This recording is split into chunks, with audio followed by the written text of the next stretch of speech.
Singapore is the capital of capitalism. But there is a problem with this. People are consumers. They are not enjoyers.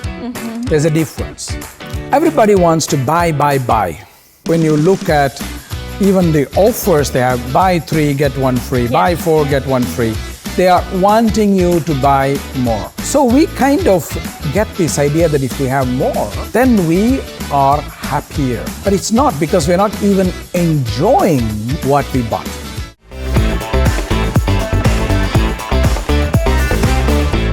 Welcome to another episode of YanaTV, where we have our authentic conversations with impactful and conscious people of Asia. Today with us in the studio, we have Dr. Kausthub Desikachar again. Namaste. And we're going to talk about mental health, spirituality, and what is happening with the modern man and woman in the society.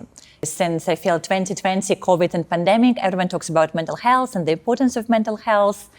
So why do you feel, especially in Singapore or in Asia, I would say even more, it is such a big topic? It's one of the first things I realized moving here in Singapore, that mental health is a very big issue, because I noticed a trend. And this trend is connected to consumerism and capitalism, consumerism.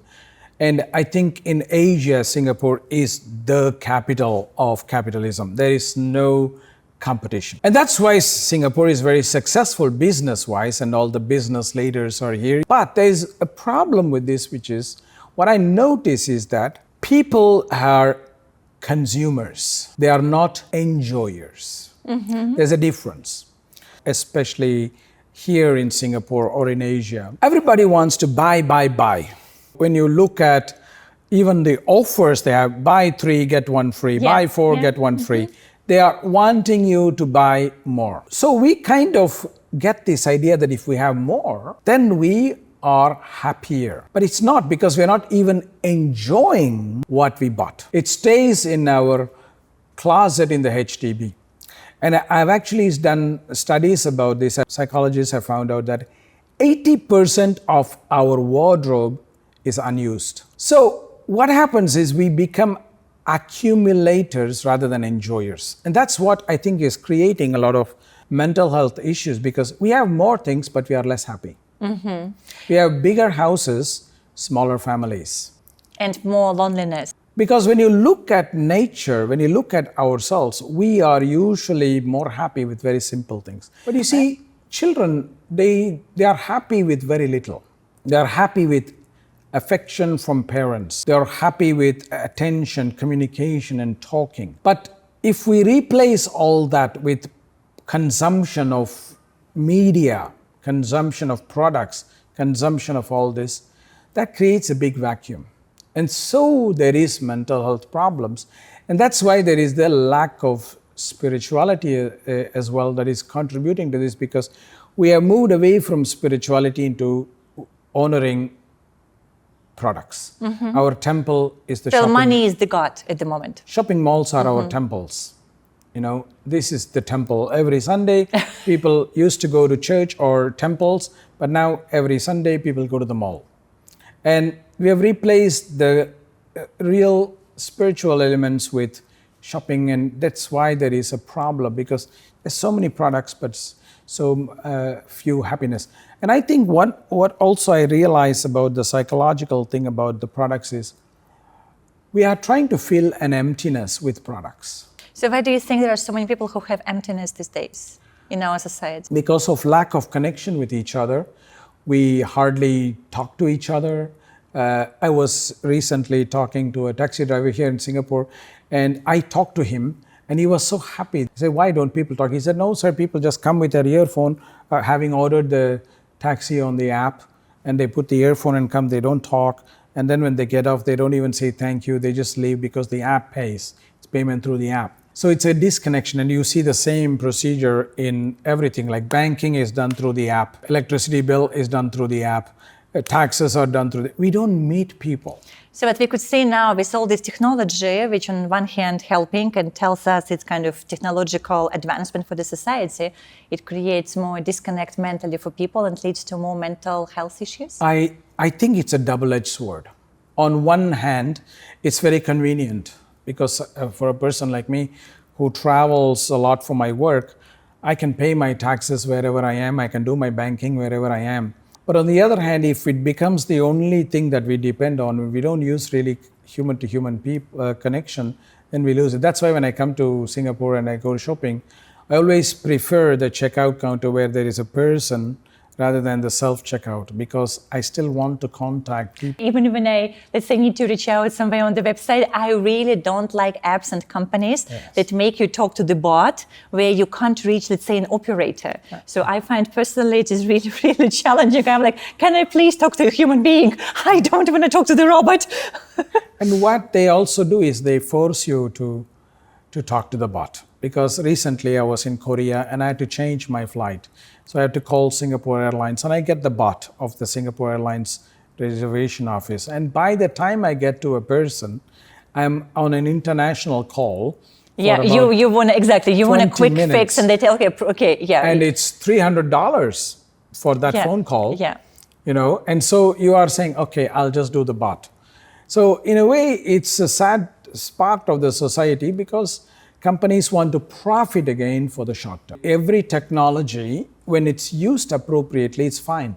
Like you look at plastic surgeries, it came after the World War II. Which originally, I mean, it was for entirely different reasons. Yes, right? when it came after the war, when people got damaged really bad, and it was developed for that purpose. Now it's an aesthetic multi-billion-dollar business, and they even make very beautiful looking people feel bad that they are not looking good enough and forcing surgeries on them. So as human beings, we tend to do this.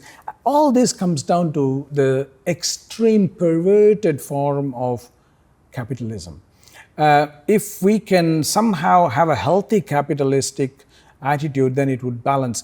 And I feel it will come because people will at some point feel that there needs to be a change. It probably will take one more generation, but I think that generation, the next generation, will see the mistakes of our generation and will want to change that. So what current generation can do? Well, okay, the next one going to figure it out and enlighten all of us. What about us? My suggestion is that every day have some moment of digital detox where you are not with your phone. Give yourself half an hour to 1 hour. I do know that psychologists say, especially just after you wake up, first 30 minutes, when you wake up, take the phone and you go straight into messages or emails. This is horrible for mental health. So what is important actually, first 30 minutes when you wake up, take a deep breath, get some hot water, take a hot shower, go for a walk, hug your dog or a cat, or better a human being or yourself, journal, do something, right? And the same also at night. Before you go to sleep, what was it? I think they said that it's about 2 hours before you go to sleep. Preferably, you should put your phone away because you sleep better. Yes. The thing is, talk to people. Don't be shy. I mean, don't be afraid to talk to people. Feel comfortable feeling with awkwardness. Social awkwardness is a huge problem here.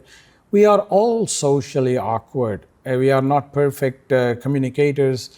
Not everybody is how movie stars and influencers or other people are projected to be. Not everybody needs to be a public speaker. We are all socially awkward.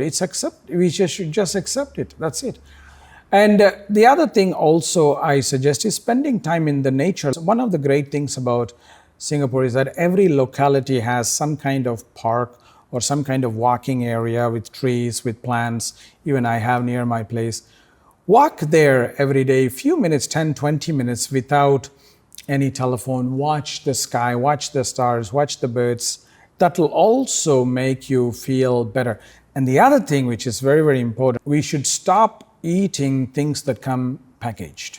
I think because there's so many products in all these pre-prepared food that are very bad for mental health. And I think body in general, not just mental health. I mean, home cooked meal is definitely the healthiest option. This is why I prefer to cook every meal in my home. It's very, very important that we do not challenge our body by all this food, because that food is not food. It's all chemicals, and it may be convenient, but in the short term, but in the long term, it will be a catastrophe, both at a physiological level with things like diabetes and other metabolic disorders, but also mental health disorders, because they put so many things which the body doesn't know how to digest.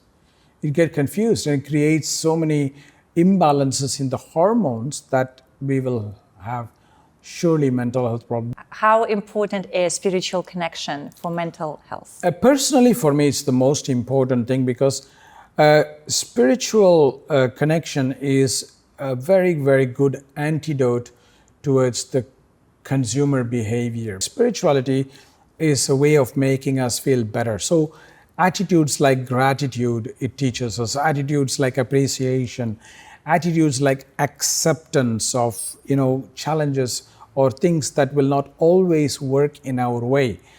All those are coming through a spiritual process, and this will help us become more emotionally resilient. The problem today is we are very fragile because we are spoiled kids in adult bodies, because somebody always did what we wanted to do. So we don't develop an emotional resilience to things that don't go our way. If we don't have things our way, we get so angry now and we become even violent. And that is the problem, because we are not developing resilience. Spirituality is a way to build emotional resilience. This is my view. Yeah. Thank you so much. Thank you. And today we talked about mental health and how can you be healthy in all aspects of yourself. And I would like to hear from you what it is from you, what is your mechanism and your tools, how you're dealing with that, what is your opinion and your view. And of course, remember to subscribe and share with friends. And I'm going to be seeing you next time.